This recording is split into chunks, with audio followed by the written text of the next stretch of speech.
আসসালামু আলাইকুম। আজ সোমবার 21শে মার্চ 2022। স্বাগতম জানাচ্ছি মাই ক্লাসরুমের নিয়মিত আয়োজন আজকের সাম্প্রতিকে। নিজেকে আপডেট রাখতে আজকের সাম্প্রতিক খুবই গুরুত্বপূর্ণ, তাই টিউটোরিয়ালটি ভালো লাগলে লাইক কমেন্টস করে আমাদের সাথে থাকুন। চলুন আজকের সাম্প্রতিক শুরু করা যাক। আন্তর্জাতিক বন দিবস কত তারিখে পালিত হয়? প্রতি বছর 21শে মার্চ আন্তর্জাতিক বন দিবস পালিত হয়। পায়রা তাপবিদ্যুৎ কেন্দ্র কবে আনুষ্ঠানিকভাবে উদ্বোধন করা হয়? আজ 21শে মার্চ 2022 তারিখ পায়রা তাপবিদ্যুৎ কেন্দ্র আনুষ্ঠানিকভাবে উদ্বোধন করা হয়। ঘর মন জানালা এটি কার লেখা প্রথম উপন্যাস? এটি দিলারা হাশিমের লেখা প্রথম উপন্যাস। সুখী দেশের তালিকায় বাংলাদেশের অবস্থান কততম? সুখী দেশের তালিকায় বাংলাদেশ 94তম। এটি খুবই একটি সুখের খবর, কারণ এর আগে সম্ভবত বাংলাদেশ 101তম অবস্থানে ছিল। 2022 সালে বিশ্বের সুখী দেশের তালিকায় 146টি দেশের মধ্যে প্রথম হয়েছে ফিনল্যান্ড এবং সবার নিচে অর্থাৎ সর্বনিম্ন স্থানে রয়েছে 146তম স্থানে আফগানিস্তান। গত বছর বাংলাদেশ ছিল 101তম। তার মানে আমরা সুখী দেশের তালিকায় 6 ধাপ সামনে এগিয়ে এসেছে। এটা আমাদের জন্য সুখের খবর।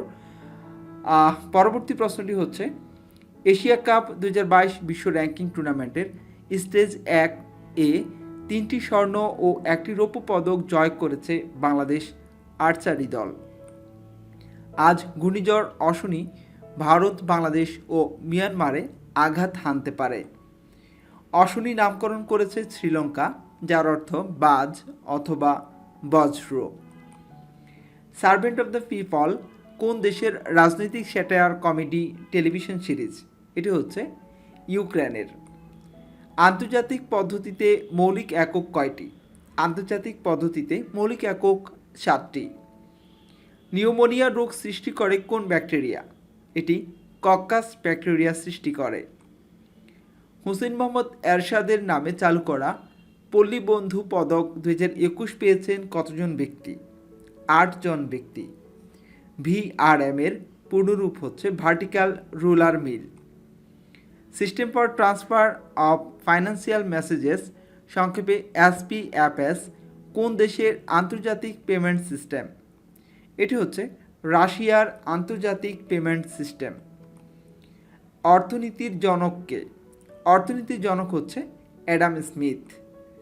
2020 সালের নারী টি-20 বিশ্বকাপ ক্রিকেটের চ্যাম্পিয়ন দলের নাম হচ্ছে অস্ট্রেলিয়া এবং তারা পঞ্চমবারের মতো শিরোপা জয়লাভ করেছে। জাতিসংঘের বিশ্ব খাদ্য কর্মসূচি WFP কত সালে প্রতিষ্ঠিত হয়? 1961 সালে জাতিসংঘের বিশ্ব খাদ্য কর্মসূচি WFP প্রতিষ্ঠিত হয়। সংযুক্তি উৎপাদনশীলতা এর ইংরেজি প্রতিশব্দ কী? এর ইংরেজি প্রতিশব্দ হচ্ছে কানেক্টিভিটি ইজ প্রোডাক্টিভিটি। আজকের সাম্প্রতিকের এই পর্যায়ে আমরা একটি হাদিস জেনে নিব। তাহলে চলুন হাদিসটি জেনে নেওয়া যাক। আজকের হাদিস হচ্ছে, রাসূল সাল্লাল্লাহু আলাইহি সাল্লাম বলেছেন, ইমানের 70টিরও বেশি শাখা রয়েছে। সর্বোচ্চটি হলো লা ইলাহা ইল্লাল্লাহর সাক্ষ্য দেয়া। সর্বনিম্নটা হলো রাস্তা থেকে কষ্টদায়ক বস্তু সরিয়ে ফেলা। আর লজ্জা ইমানের একটি শাখা। হাদিসটি মুসলিম শরীফের 35 নম্বর হাদিস। আজ এ পর্যন্তই। এতক্ষণ পর্যন্ত আমাদের সাথে থাকার জন্য ধন্যবাদ। আসসালামু আলাইকুম।